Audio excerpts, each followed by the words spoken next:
Now we shall begin.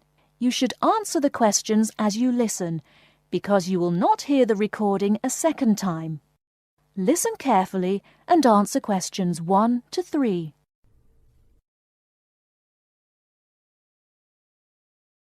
Many of you already have a reasonably firm idea of the general subject area you wish to study. Others are more open and searching for ideas. Whatever your situation, I hope you find that we have a course that meets your needs. Our firm aim is to be a student-centred institution with a special emphasis on flexibility.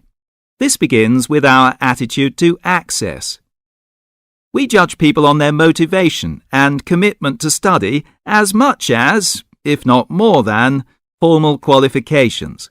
This is reflected in the vitality and diversity of our student population. Some of our students come direct from sixth form or college. Before you hear the rest of the conversation, you have some time to look at questions 4 to 10.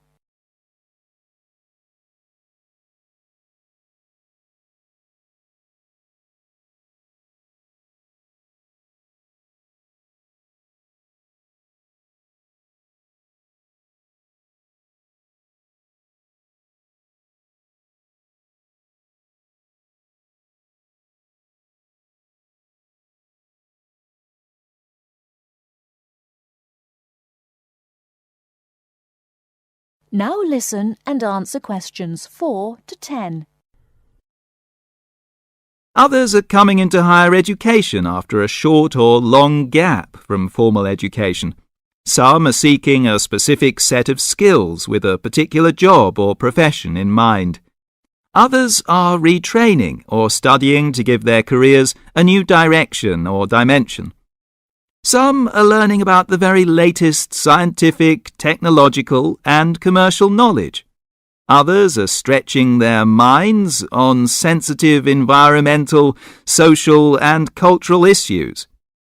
Even a casual observation of the mix of our student body indicates that we're close to our aim of being a polytechnic for the whole community. To meet our students' needs, we have 500 academic and a further 500 support staff committed to good quality teaching, high standards, and sensitive and sympathetic student care. We have probably the longest experience of understanding and dealing with the differing needs of a diverse student population. I hope you'll find a suitable course at the Polytechnic College. If you want to come to the college and we consider you suitable, we'll do our best to find you a place. And when you're here, we'll work hard to make your experience enjoyable, stimulating, and educationally rewarding. That is the end of part 1. You now have half a minute to check your answers.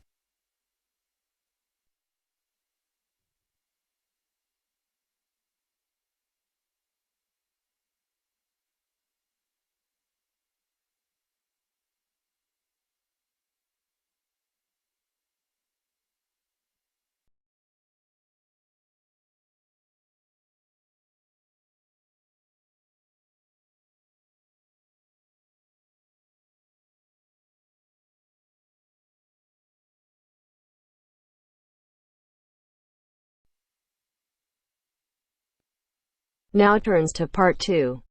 Part 2. You'll hear a tutor and 2 students discussing modern European writers. First, you have some time to look at questions 11 to 16.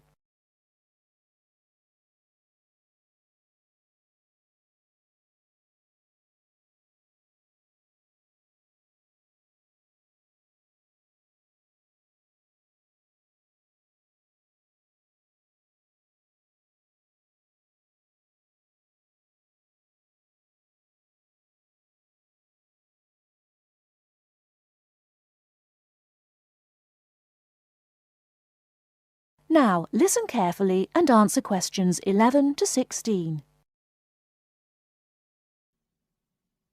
Okay, So, to continue our look at modern European writers who have focused on the future in their work, today we're talking about H.G. Wells. Last week, I asked you both to do some background research on Wells, which we're going to discuss now. Geetanjali, tell us about H.G. Wells. Right. So, H.G. Wells was a hugely successful British science fiction writer, writing at the end of the 19th and the start of the 20th century, and much of his work focused on predicting the future. Jason, do you think Wells was just using the future as a narrative device in his fiction? No. He really believed we can predict the future. In fact, he gave a speech at the Royal Institution in London in 1902 called The Discovery of the Future. And the point he was making was that by looking at what you know about the present and about science, it's quite possible to predict the future. Indeed. Geetanjali, do you think Wells was always optimistic in his predictions? Not at all. In fact, he varied in his predictions from being extremely pessimistic about the future to being optimistic. Interestingly, one theory I read links the attitude in Wells's work to his own health. When he was writing The Time Machine, which was published in 1895, he'd just been diagnosed with an incurable fatal disease. Not surprisingly, the book is very pessimistic, being about a dystopia in the future, a long time in the future, the year 802-701 in fact, where there are two races on Earth, the Morlocks and the Eloi, and the Morlocks actually eat the Eloi. I thought it was interesting, though, that it was H.G. Wells who actually came up with the phrase time machine, so despite being pessimistic, the work has had a lasting effect on our culture. Right. After The Time Machine, though, H.G. Wells didn't die, of course, and his recovery might be why he began to be a bit more optimistic about the future. So that brings us to his first utopia, Anticipations. Jason, tell us about that. Well, Anticipations, or to give it its full title, Anticipations of the Reaction of the Mechanical and Scientific Progress upon Human Life and Scientific Thought, was published in 1901 and was set in the New Republic of the year 2000. Some of the things Wells predicts are fairly close to our reality today, including 24-hour news, global telecommunications, and even a European Union. We'll come back to the accuracy of Wells's predictions a little later. Geetanjali, how was Wells's work received at the time? Well, although Wells was extremely successful, not everyone respected his work or his predictions. Another well-known science fiction writer, Jules Verne, viciously attacked him for works such as The First Man in the Moon, which Verne argued weren't rooted in scientific fact at all. That's right. Now, Wells wrote a number of other utopian visions of the future. Jason? Yes, in A Modern Utopia, published in 1905, his vision was of a world where there's no private property, where everyone has access to wonderful healthcare, and interestingly, where everyone's personal information is stored on cards in a central database outside Paris. Apart from the healthcare, I'm not sure everyone today would see that as a positive view of the future. Neither am I. And, on a similar note, Wells strongly believed in population control, and in The Shape of Things to Come, which was published in 1933, he sees and supports a world where the population is kept at 2 billion. Once again, I'm not sure most people today would necessarily see that as a good thing. Before you hear the rest of the talk, you have some time to look at questions 17 to 20.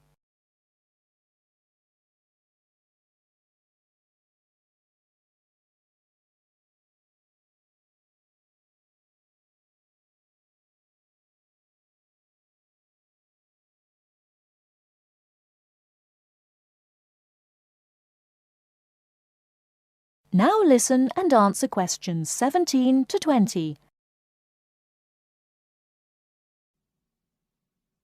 Gitanjali, in your research, did you come across anything about the world brain?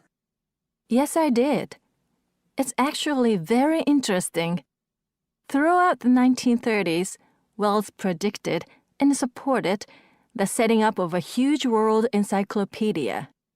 And towards the end of the decade, in 1938, he wrote a series of essays called World Brain. In these essays, he called for the world to make use of modern technology to create an enormous global encyclopedia so that all our knowledge is available to all people, not just an educated elite. Wells envisioned this as probably being on microfilm. He thought it would allow anyone, anywhere in the world, to look at any book or any document. He also thought it would be created by everyone, once again, not just by an elite. Yes, and as you can imagine, many people today say that the internet has basically fulfilled his prediction. Of course, it doesn't use microfilm, but essentially, it does meet all Wells's main requirements.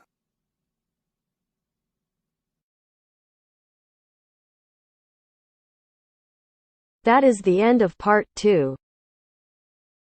You now have half a minute to check your answers.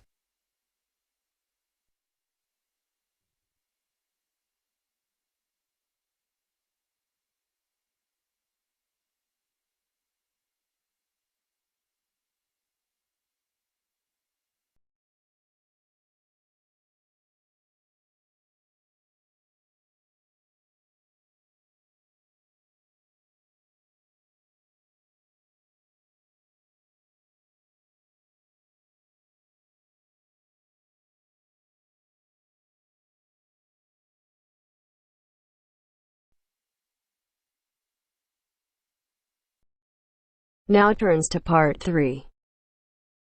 Part 3. You will hear two business studies students discussing a presentation they'll do on an article on working effectively in groups. First, you have some time to look at questions 21 to 26.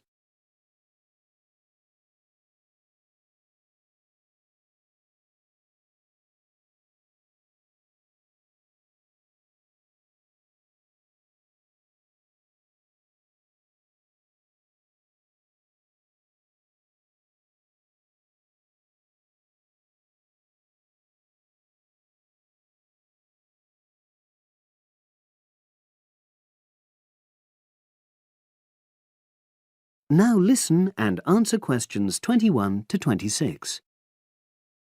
So, Brad, what did you think of the article on group work? Oh, hi, Helen. Yeah, it was pretty good, with helpful pieces of advice on how to make group work effective. I think we were lucky to be given such a straightforward text to present at the management skills seminar. Yeah. Actually, shall we discuss it now? Have you got time? Sure, it's only a 10-minute presentation, so we just need to explain and then give our views on the main points raised in the article. I'll jot down some notes. Right. So, there are 3 main sections. I suggest we start with listening. Yeah, effective listening in groups, because it's not something that's frequently covered on courses in our field. No, and we should say that in the presentation. Yeah, and also effective listening's pretty simple, you know. I don't think it's hard to learn. Well, people think it's easy, but in my experience, most of us tend to be very lazy listeners. Okay, I wouldn't argue with that. Something I do think we should emphasize is the power of the listener's posture, gestures, etc., in making speakers feel respected. Not that you're just waiting for them to finish before jumping in with your own ideas. Uh-huh. Okay, right. The next section is on goal setting. Let's make sure we're clear what the article says on this. Yeah. Well, firstly, it says that all group members must be given time to explain their own goals. That's it, yeah. And then did it say that the whole group should agree on common goals? That's a bit too strong. It's more that everyone's agendas should be equally acceptable. But it does say that goals have to be realistic, you know. achievable within a particular time? You've got it. That's really what the article's saying. There isn't really any point in having ideals if group members know they won't come to anything within a reasonable period. So, I think a summary covering those points will be enough for that part of the presentation, don't you? Yeah. Now, the last section is about conflict resolution. Actually, I thought it was the worst part of the article. Me too. I don't think it went into sufficient detail on the issue. Actually, I thought it devoted too much space to it, but that it was all rather boring, you know? It didn't mention some of the more radical theories. Absolutely. I found that really irritating. Right, and also I think it could have said more about conflict sometimes being healthy in groups. Absolutely. It just mentioned rather glibly about how we should avoid thinking of winners and losers, and that quick resolution of conflict is always desirable. Without explaining what these terms mean? Well, it gives quite detailed definitions, but doesn't develop a proper argument. Right. So, for the presentation, I think we just give some definitions and then explain what we felt were the weaknesses in the article's treatment of conflict resolution. Yeah, good. Now you have some time to look at questions 27 to 30.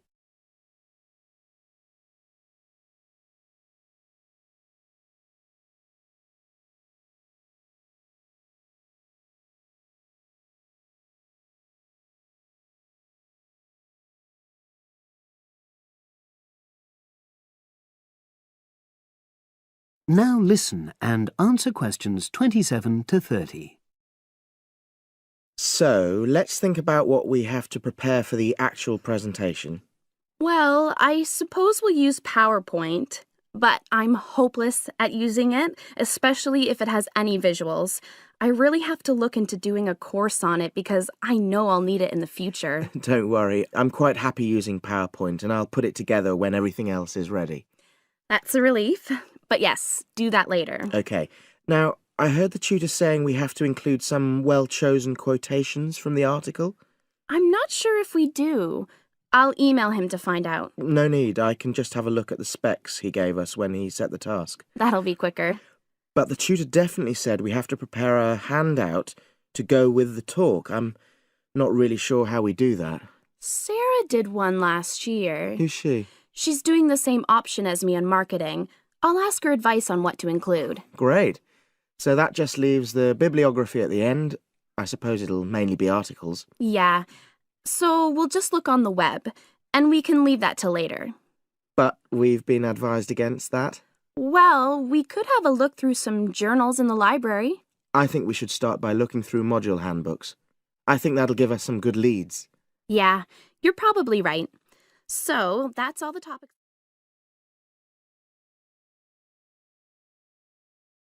That is the end of part 3. You now have half a minute to check your answers.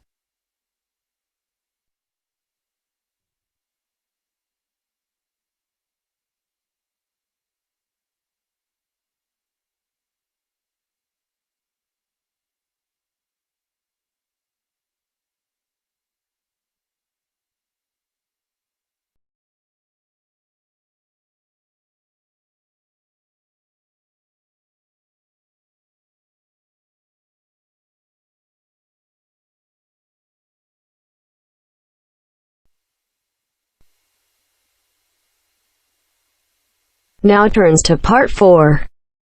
Part 4. Hear an extract from a talk given by a lecturer from Management Department of a university on the topic Job Satisfaction. First, you have some time to look at questions 31 to 40.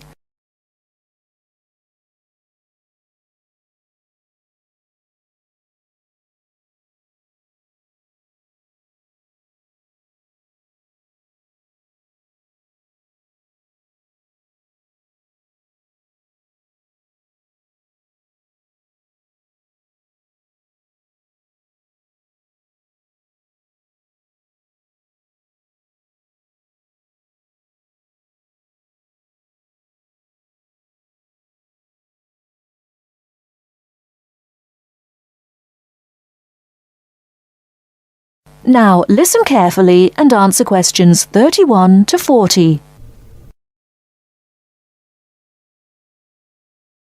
Job satisfaction is how happy an individual is with his or her job.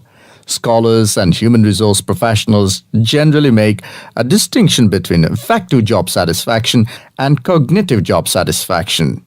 Affective job satisfaction is the overall extent of pleasurable emotional feelings individuals have about their jobs and is different from cognitive job satisfaction, which is the extent of individual satisfaction with particular facets of their jobs such as pay, pension, arrangements, working hours, and numerous other aspects of their jobs.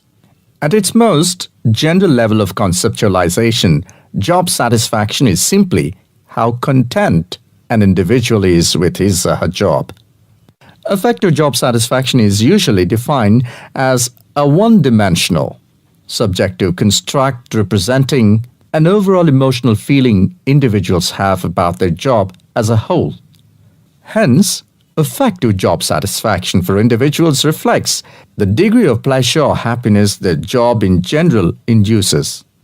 Cognitive job satisfaction is usually defined as being a more objective and logical evaluation of various facets of a job.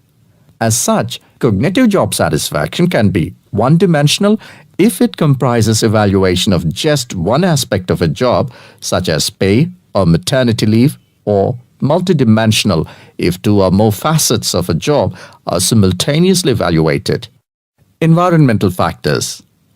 One of the most significant aspects of an individual's work in a modern organization concerns the management of communication demands that he or she encounters on the job.